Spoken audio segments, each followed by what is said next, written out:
Hello, OAL family. So, today I'm from my recording this from my office. I have a diploma, fancy diploma with my name on it. It's a big diploma, an expensive diploma, and it's funny that I'm making a video to people I met through an online course created by a man I found on YouTube wearing a red suit. And it's amazing how this journey has led to this point. And where did it all begin? I graduated from college with a business degree. Pretty much lost. I remember looking through the UC Davis catalog, trying to see what I would major in. And the closest thing I came up with was managerial economics. That was the equivalent of a business degree at UC Davis, where I went to undergrad. And when I graduated, I had tried a couple things. I thought midway through my business degree, I thought, hey, let me go try engineering, mechanical engineering. So I took this detour, started taking all the engineering prereqs. I remember taking physics, calculus, chemistry, and I had vowed never to take chemistry when I saw my friends taking 7 a.m. chemistry freshman year. I realized that was not, I did pretty well in engineering, but I realized that wasn't meant for me. That wasn't my route. So I continued and finished off that business degree. And when I finished school, I thought, man, what am I going to do? I could take over my dad's tax business. I could go into real estate. But the opportunity came up where one of my cousins was a recruiter for this startup, this search engine marketing startup in Mountain View, California, called Efficient Frontier. I thought, wow, the internet, that's kind of cool. I don't really know much about advertising, but this was a search marketing specialist position where I would be managing pay-per-click advertising, AdWords. At the time, there was Yahoo Search Marketing, and even Microsoft had their own ad platform. And I fell into that. All was well and good. I got to play ping pong at lunch. I had, it was a casual work environment. Pretty cool. I was getting paid pretty well. But I remember a year and a half, 2 years in, I was sitting at my desk looking at this Excel spreadsheet with hundreds of thousands of keywords and data, all the different metrics that you would measure in a pay-per-click advertising campaign. I thought, is this what the rest of my life is going to look like? Am I going to be sitting in a cubicle at a desk, sitting in on all these meetings where I didn't need to be on, all these pointless calls? It didn't really feel like I was making any difference in the world. And that's when I discovered blogs. One of my first online mentors was Ramit Sethi, the blogger, author of I Will Teach You to Be Rich. I also discovered the 4-Hour Work Week, Tim Ferriss's book, and I would read that at my desk, looking and thinking and dreaming of ways I could escape to 9 to 5.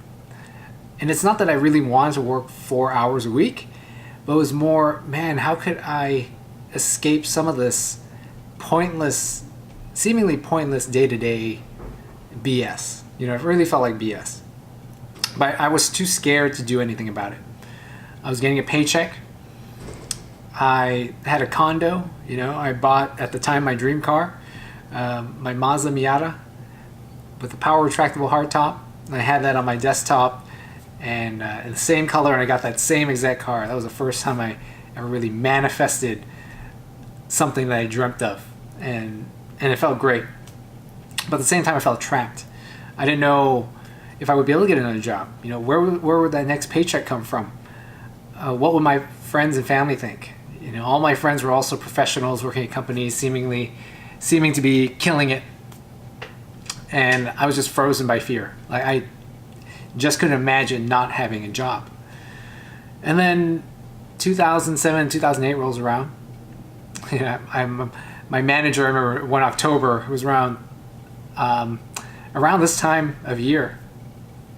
And he schedules an 8 a.m. meeting for me one morning. And I thought, wow, that's weird. We never had any meetings before like 10 a.m. Most stuff in our company, most meetings happen later than that, especially with my manager. And so I got in that morning. He called me into a conference room and said, "Hey, Aron, this isn't a good meeting." And I knew he was holding that envelope full of the, you're laid off paperwork. And we packed up my stuff after that meeting, and he escorted me out. And that was the end of my time at a Fisherman Frontier, just like that, overnight. I didn't see it coming. I was blindsided. Shortly thereafter, I got a job at MySpace.com. My manager actually referred me to a contact over there. And, I took the job because, for one, I heard my mom saying, just apply. It's so hard to get a job these days. You should be lucky. And so I applied, I got the job, and that was one of the worst feelings I ever felt. Just going through the motions, not having any interest in MySpace whatsoever, no interest in the work. My manager, the people around me they were like okay guys, but it was kind of like chummy and cliquey, and it didn't feel like they wanted to go anywhere, any further in their lives either. And I felt again like, shit, what did I do to myself? And again, I was like thinking, oh, I gotta get out of here, gotta get out of here. But again, I was too scared to pull the trigger, too scared to quit, too scared to look for other options. And whether it's a blessing or bad luck, 6 months later, MySpace was cutting people, and there was a couple days where my coworkers, you could see them getting called away by HR, and they were called away. They'd come back, clean up their desk, and that was the end of it. They were laid off from the company. And after watching a number of these layoffs happen around me, it was my turn. I got called into a conference room, and this time it wasn't my manager doing the layoff. It wasn't a person doing the layoff. They dialed me in to some HR person across the country whose job was to lay people off over the phone. And at that moment, I realized there is no such thing as a secure job, at least not in that day and age, not ever. And I vowed to myself to never let the illusion of a secure, steady job kind of prevent me from doing what I wanted to do. I knew then that I had to take life into my own hands. I had to do something. And this was like the universe kicking me in the face, saying, hey, we gave you one chance. You had your chance, but here's another one. Go do something meaningful to you. And during all this time, I was also like visiting the hospital and my grandma, because she had experienced a couple strokes, heart attacks, and she's like really I guess pretty tough Chinese woman. My Niyin, my dad's mom. Call her Niyin in Toisan or Cantonese. And I had to see her go through the hospital system, in and out of the hospital many times. There were a lot of close calls. And one Thanksgiving, she was sitting next to me, and she was just like a zombie. She was sitting there, could barely sit up, and she had like drool coming out of the side of her mouth. She was on all these medications for like cholesterol and blood pressure and acid reflux, and I knew that something was missing from her care. Like, as nice and as caring as the doctors seemed, they didn't have the tools to actually address her quality of life. And I knew that there had to be something else. And my mom, around that time had said, and she's a retail pharmacist, and she said, if I were to do it again, I would go to naturopathic medical school in Seattle. So that planted the seed. And when I got laid off from MySpace, I thought, That's what I want to do. I want to help people not just treat symptoms, not just treat diseases, but I want to prevent these things from happening. I want to help people with their quality of life. I want to be a healthcare practitioner, not a disease manager. And I knew that there were so many people suffering because of this. And so I ended up going back to school. I did a year of prerequisites. I applied to medical school, 4 years of medical school, experienced my own health issues because of medical school, or whether it's eczema or just being so burnt out from really long days studying all the time. It's the irony, the greatest irony is that you go into medical school wanting to learn to help people be healthier, and really you end up needing care yourself by the end of it. But again, that's part of the learning experience. I can really relate to people who've been burnt out and stressed out because I've been there. And so, I've been practicing now for 4 years. And even out of school, I knew I didn't want the conventional doctor role. I spent a lot of time at a clinic and interning at clinics, seeing a lot of patients, and I felt burnt out. The same feeling of like, this is what it's going to be like, feeling was like, no, I need to create my own way. And 3 years into it, I was working at a mentor's clinic, and I had flexibility, but I also realized that this mentor, he built a solo practice just around himself. He would describe his days as, it's like juggling a chainsaw, kittens, and a torch all at the same time. And if anything changed, if I made a recommendation to use a scheduling app to make his life easier, he said if anything changed, he would drop that cat or that chainsaw, and then things would fall apart. And at first I thought it was like a funny joke. But last year, a year ago, before I joined HTC, it hit me that if I continued down that route as my mentor did, the way he set up his solo practice, the way he set up his business, I would end up in the same spot, juggling torches, kittens, and chainsaws. And I knew also at that rate, I was not getting paid fairly.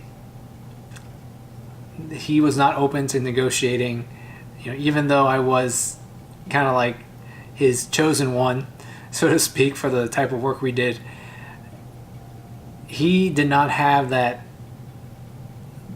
It really was a well-disguised scarcity mindset. All his patients were his. All his intellectual property was his. There was a day where, we shared an office. So we took turns in the office. And on my day, things were a little slower for me that particular week or month. And he said, Aron, Monday, I see you have some spots open. I'm just going to book my patients there. And I thought, what the fuck? Like, I know I'm building up my practice. I know I'm not as experienced as you. But just for him to say, what, those are my days. And I didn't really have the guts, or I didn't know how to respond to that. And I knew at that moment, again, I had to take control of where my life was going and where my business was going. Because I knew that if I continued down that road, as my mentor did, one, I would never be able to pay off my student loan, this expensive diploma, 100 plus grand in student loans remaining. And it was probably growing because I wasn't able to really pay it down. And that was when I found, I was sitting there on my couch thinking, like, how am I going to escape? Again, it was just like, man, what am I going to do? And I found the man in the red suit. And I remember the video. It's like his TEDx talk, The Invisible Force. I realized all those stumbling points, at my old job where I felt stuck, going through the most recent experience with my mentor, thinking that I needed to be under my mentor because I wasn't ready yet. I've taken a bunch of online classes before this and didn't really, I would implement up to a certain point, see a little bit of success, and then stop.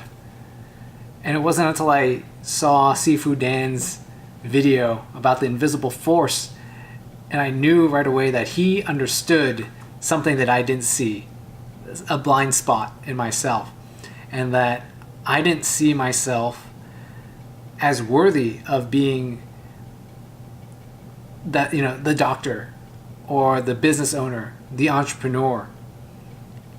And at that moment I knew I had to learn from this man.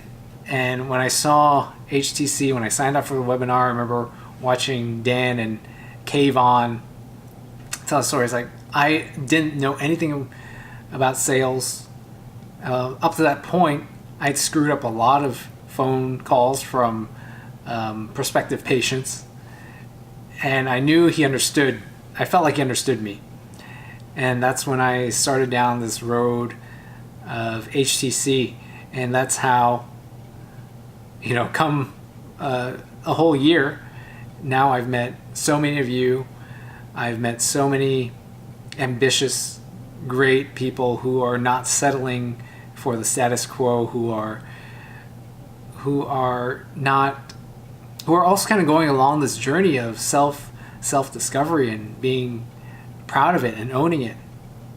So I'm so excited now, like looking back a year, to see how much I've changed kind of in here and in here in my heart. And it's really, this feels like the tipping point where things are really going to start taking off, and now I'm going to be getting closer to my dreams.